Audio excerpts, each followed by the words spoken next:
Guys এখন আমরা তাল্লা ভাইয়ের বাসায় আসছি। দল ভাইয়ের কাছ থেকে আমরা আইডিটা এখন হ্যাক করে নিব, ঠিক আছে? ঠিক আছে ভাই। আইডি বছর লেখেন। আইডি কিনতে আসছি। 08 70 70 ডট ডট ডট ডট না না ডট ডট না 25।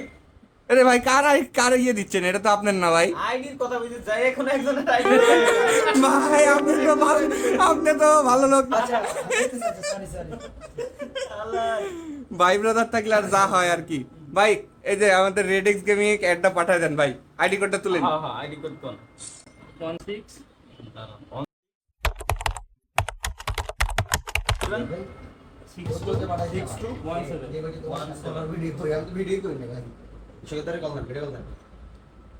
আপনার আইডিতে কোনো নামই দিয়া নাই? রেড এক্স খালি গেমিং gaming লেখা। না না R dot dot dot dot আচ্ছা আচ্ছা আচ্ছা ভাই, আপনার আইফোনের জন্য আইফোন জন্য ইয়ে হয়ে গেছে, এটা দিয়ে দেন। দেন রিকোয়েস্ট পাঠাই দেন। তাল্লা ভাইয়ের রিকোয়েস্ট চলে আসছে রেড এক্স গেমিং এর আইডিতে এবং অ্যাকসেপ্টও করে নিয়েছে। সব ঠিক আছে, ঠিক আছে। এটুতে সব ঠিক আছে।